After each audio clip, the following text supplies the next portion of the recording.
As more Chinese brands are entering the European market, it's becoming increasingly difficult to keep up with them. However, I can say that most Chinese models have at least few of the following flaws: poor sound insulation, poor handling, poor driver assistance, poor performance, poor ergonomics, and poor infotainment system, and the overall design is usually quite bland. However, there's nothing bland about the Jetour T2. The question is whether behind its Land Rover Defender inspired looks hide any other positives. Let's check it out. This episode is brought to you by 3W Liners. Keep your car interior clean with perfectly fitting OEM compliant mats, which are also eco-friendly and odorless. I have a set of 3W liners in my car and enjoy how winter mud and grit stays on them and how easy they are to clean. They come with OEM mounts or adapters and everything stays in place. Get a set of 3W liners for your car, check out the link in the video description and use my code to get a discount.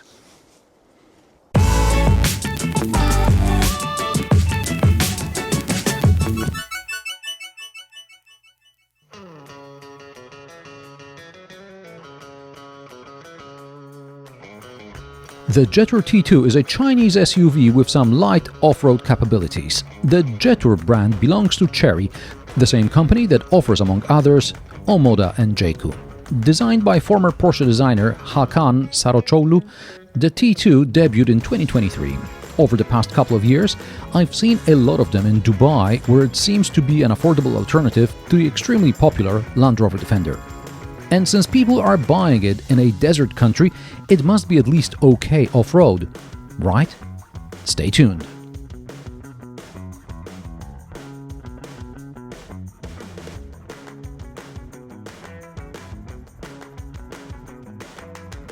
Meanwhile, a quirk that caught my eye.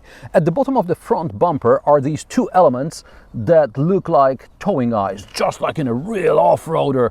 However, up close, they turn out to be fake. If you need to tow, behind the front bumper are sockets for screw-in tow hooks. But this box on the tailgate actually houses a spare tire. In this case, it's a space saver. If you go for the full-size spare tire, then it doesn't come with a box. If you're wondering how to get to your spare wheel, you first need to remove this cover, then detach the reversing camera, and only then you start unscrewing the bolts. And I recommend giving this a try once or twice before you find yourself stranded in the rain, on the hard shoulder, in the dark, desperately looking for help on YouTube. You're welcome. We'll talk about the interior later, but I imagine, like me, you're curious how the T2 actually drives. Come on, let's go.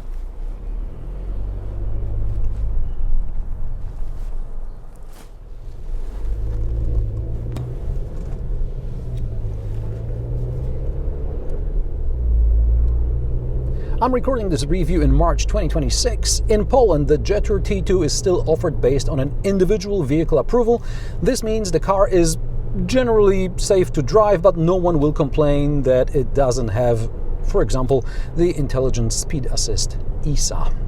And this one doesn't have ISA or the traffic sign recognition. I mean, not something I'd lose any sleep over, but if the T2 starts selling more units and requires full approval, then it's hard to say how ISA and other assistance systems will be implemented, specifically how difficult it will be to disable them. For now, most beepers can be permanently toned down, turned off, or at least made relatively quiet, and for that reason alone, this car is worth considering right now. Under the bonnet is a 2-liter 4-cylinder turbocharged petrol engine, making 254 horsepower and 390 Nm of torque. This is Chery's own design, but the 7-speed DCT is made by Magna, and the torque management system comes from BorgWarner. In Poland, Jetour claims average fuel economy is 11.5 liters per 100 kilometers. That's combined. In the Middle Eastern specifications, I saw even 14 liters. Currently, I'm getting about 13 liters per 100 kilometers, and 12 is not out of the question. The fuel tank capacity is about 70 liters, so despite rather high fuel consumption, the Jetour T2 offers reasonable range. Generally speaking, Chinese brands are not big on supplying the technical data. In the Polish specification, there is no mention of the 0 to 100 km per hour acceleration time. Internet mentions results close to 9 seconds. I checked and I got less than 7.5 seconds in sport mode and 7.6 seconds in normal mode. As far as I can tell, there is no launch control. And then there's towing. Out of the factory, Jetour T2 is not ready to install a tow hitch. However, according to a South African specification I found online, over there the car is adapted to tow up to 1.6 tons.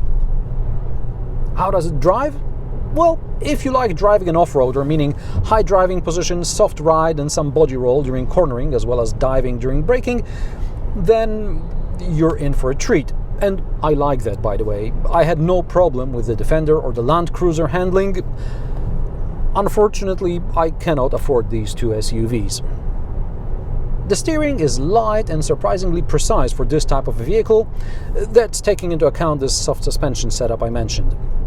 The engine and the double clutch transmission could be a bit quicker to react, but then this car is aimed at driving on rougher roads, not racing on smooth tarmac. If you can't afford the Cayenne, enjoy what you can afford.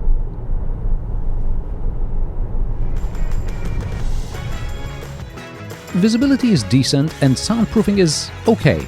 I'm willing to compromise in this segment. Like the Defender, also the T2 isn't the best car for cruising above 120 km per hour. That's when the car's boxy shape becomes apparent. The driver assistance systems in their current form, I don't know if and what will be offered later, aren't intrusive. There's adaptive cruise control with some very lazy lane keeping assist, which I prefer to disable permanently. The forward collision warning system sometimes beeps, as does the blind spot warning system. But they're also very quiet, so you might not even notice them.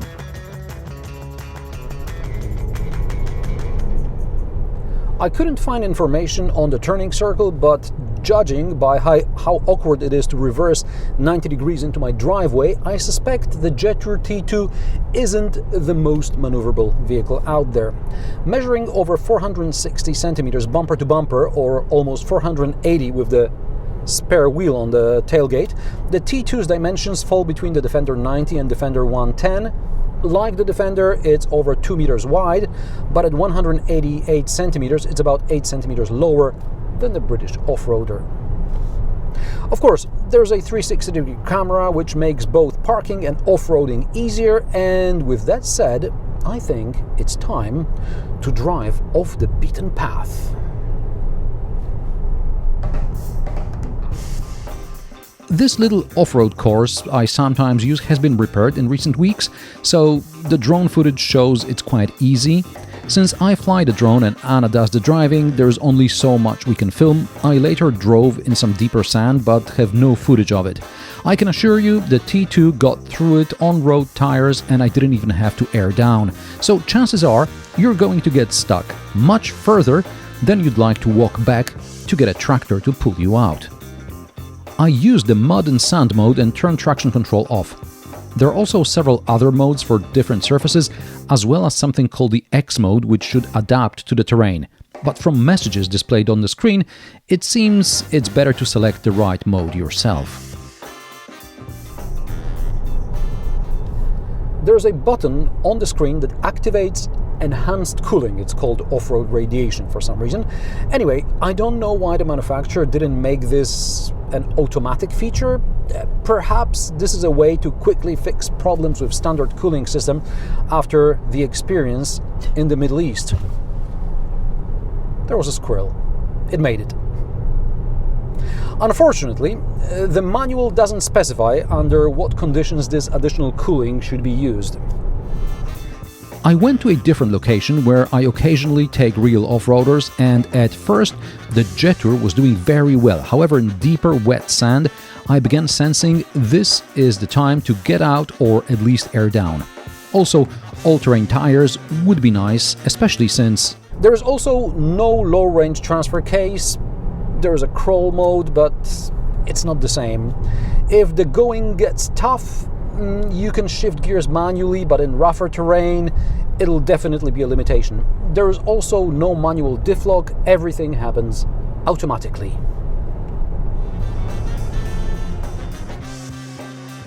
according to the internet sources, because Jetour doesn't specify, the approach and departure angles are around 30 degrees.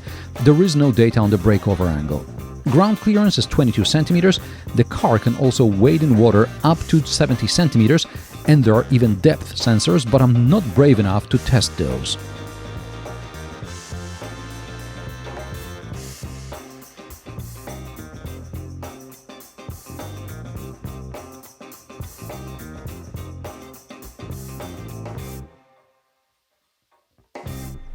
Let's talk about the cockpit. If the displays and badges on the steering wheel were covered, I'd believe this is some concept Mercedes, like maybe the promised baby G-Wagon or the rumored baby Defender. Now, the interior quality is much better than what I've seen recently in European cars. Everything feels solid, pleasant to touch, and it's designed with ergonomics in mind, with a few exceptions, and I'll get to those in a moment. There are easy to grab handles everywhere. The armrests on the doors and here are comfortable. There's some faux leather and Alcantara. Now, I'm not a fan of screens in general, more so here, because the interface was probably designed with the Chinese market in mind, and then Android Auto and Apple CarPlay were added for international markets, and as a result, when using these external apps, you can't control the vehicle functions, including climate control settings.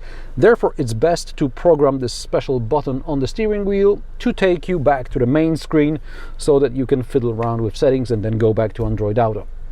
There is also an unlabeled shortcuts menu. You pull it down from the top of the screen. Now, apparently you can edit it somehow, that's what it says in the manual, but I haven't found a way how to do it. While there are physical buttons for seat adjustment, saving the seat settings is done on the screen. And to the best of my knowledge, the seat settings are not linked to the wing mirror settings, so if more than one driver uses the car, everyone has to click on the screen and adjust the mirrors to their needs.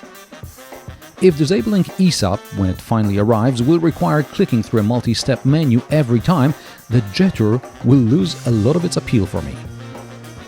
For now, I'll forgive also the wireless charger, which drops the connection every few seconds. Fortunately, there are 4 USB ports under the center console. I also forgive the odd sliding shelf that obscures the cup holders or access to the armrest. The cup holders are rather tight, as are the door pockets. The storage compartment under the armrest and the glove box are average size.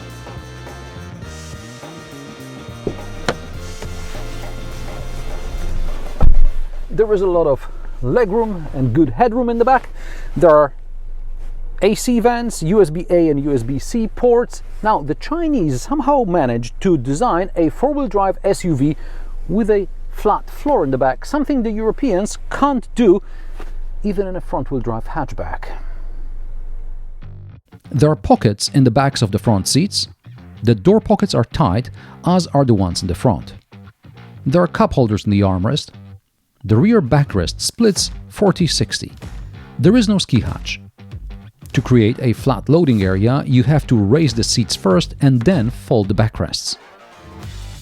I'm not a fan of side steps. At 175 centimeters, I'm too short to avoid them and too tall to actually need them. They are useful when I need to secure something on the roof, but in everyday use, they just get in the way. The boot. The tailgate has an electric lock with a soft close feature. So press the button, wait a couple of seconds, and the boot opens. Now, this button on the tailgate is for the tailgate only. It's not connected to the central lock. The only button connected to the central lock, except of course the key fob, is on the driver's door. And again, source the internet. The boot volume is 580 liters, allegedly. This data isn't included in the Polish importer's specification or on the manufacturer's website. With the underfloor storage compartment, it's about that. From the floor to the window line is about 400 liters. There is a 12-volt outlet, a net on the side, shopping bag hooks, cup holders, and even a bottle opener. However, for such a large car, the cargo area is short, both with the backrests up, that's about 75 centimeters along the floor, and with the second row backrest folded down, that's about 150 centimeters. So, if you're going camping in your T2, bring a tent. As is often the case with Chinese cars, the price is suspiciously low. For now in Europe, you can only buy the Jetour T2 in Poland, and it costs about 41,000 euro plus paint. Then there is a rebadged Jetour T2 sold as the XK3 in Italy. It's got a slightly detuned engine and it starts at around 44,000 euro. Regardless, that's about a third of the price of your modestly spec'd Land Rover Defender. The Jetour T2 arrived in Poland with a bit of a delay. I saw the first unit in the summer of 2025 when I was still deciding whether or not to extend the lease on my Mini Countryman. If I got to drive the Jetour back then, perhaps this would have been my next car. Regardless of all its faults, of course. Because the Jetour T2 has personality, something that most cars I can afford today seem to lack. And are you interested in a soft roader which, when you squint your eyes, kinda sorta looks like a Defender? Or maybe you're after something a bit more practical and even cheaper? Let me know in the comment section below. If you like my sarcastic, down-to-earth and possibly mildly amusing car reviews, join me every Friday at 3 p.m. Central European Time, and don't forget to subscribe and like this video as it helps me with the YouTube algorithm. Thanks for watching, and I will see you in the next one.